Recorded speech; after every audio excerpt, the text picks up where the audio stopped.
Bonjour, bonsoir à tous, je suis Noémie du podcast So It Is. Je vous propose pour la rétrospective de Watchlist pour l'été 2022 de retourner écouter l'épisode consacré à Whitechapel. Bon séjour dans l'Angleterre brumeuse et bonne écoute!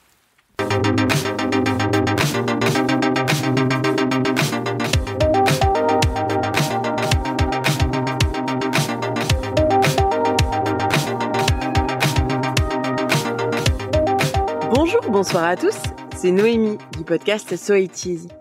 Aujourd'hui, ma reco pour Watchlist nous plonge dans les profondeurs des séries anglaises. Je dois vous faire une confidence, j'aime bien les séries anglaises. J'avais adoré les premières saisons de Misfits et de Skins, mais mon premier gros choc télévisuel anglais, ce fut la série Jekyll réalisée par Steven Moffat avec l'incroyable James Nesbitt dans le rôle de Jekyll. Cette série de 2007 est disponible uniquement à l'achat chez Apple, mais c'est vraiment une perle. Les productions de la BBC ou anglaises en général sont incroyablement qualitatives avec des acteurs formidables et un énorme boulot de costumes. Et Doctor Who, nonobstant, je les trouve très très forts les Anglais dans les séries courtes, dans les mini-séries. On va être très clair, c'est ni Dynasty, ni Plus belle la vie, et c'est pas plus mal. En général, ils ne tirent pas les choses en longueur et ils proposent des formes particulièrement percutantes.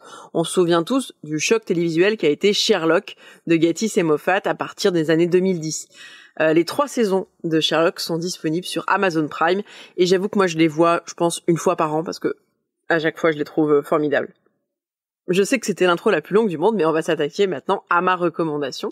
Une recommandation anglaise qui est disponible jusqu'au 13 janvier 2023 sur la plateforme gratuite et qui est une plateforme que je trouve qualitative en termes de documentaires et de séries européennes et mondiales, que ce soit des séries scandinaves ou même d'Amérique du Sud. Vraiment, c'est très sympa. Ce que propose arte.tv. Alors, on retrouve aussi les séries sur la chaîne YouTube qui s'appelle Arte Séries.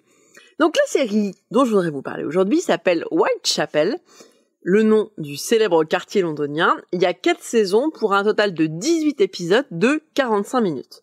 Whitechapel est écrit par Ben Court et Caroline Laura Mackie, pas pour la BBC mais pour ITV.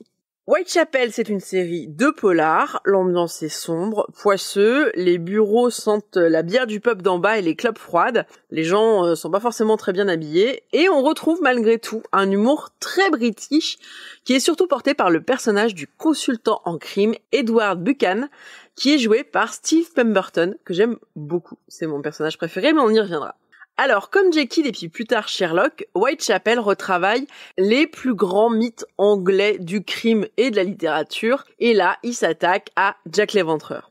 Enfin, ça c'est le cas pour la saison 1, dans laquelle on suit un jeune officier à la fois très ambitieux, très très peu à l'aise socialement, très intelligent, et parfois atrocement maladroit, le détective Joseph Chandler, interprété par Rupert Penry-Jones qu'on a pu voir dans The Batman ou dans Matchpoint et dans à peu près 1000 séries anglaises. Alors le D.I. Chandler, il arrive dans le commissariat de Whitechapel, il rencontre son bras droit qui est pour le moins rustre et peu accueillant, le détective Ray Miles, et la relation entre les deux personnages va grandir tout au long des 4 saisons. C'est cette amitié, c'est clairement l'un des piliers et un des atouts charmes de la série.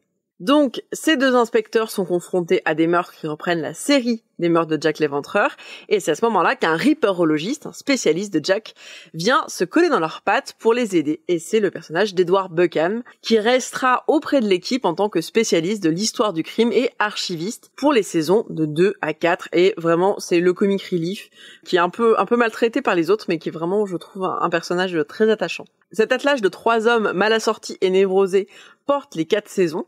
Je vous recommande surtout la saison 1 et la saison 2 de Whitechapel, donc en tout 6 épisodes, puisque après Jack l'Éventreur, la saison 2 s'attaque à une réactualisation de l'histoire et des crimes des terribles jumeaux Cray, qui étaient des piliers de la mafia pendant le Swinging London. Alors les saisons 3 et 4, elles sont pas mauvaises, elles sont même très bien, mais le concept s'essouffle un peu.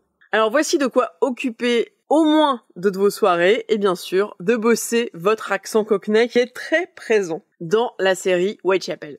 Je vous fais un petit récap. Donc, Whitechapel sur Arte TV ou sur YouTube Arte Série. Anglais, bière, mec et crime. Et un petit peu de mystère, voire un petit peu de paranormal. Une série vraiment d'ambiance. Si vous aimez les podcasts, vous pouvez écouter l'ensemble des productions du label Podcut et nous soutenir via notre Patreon. Lundi prochain sur Watchlist, vous retrouverez une autre recommandation de SVOD.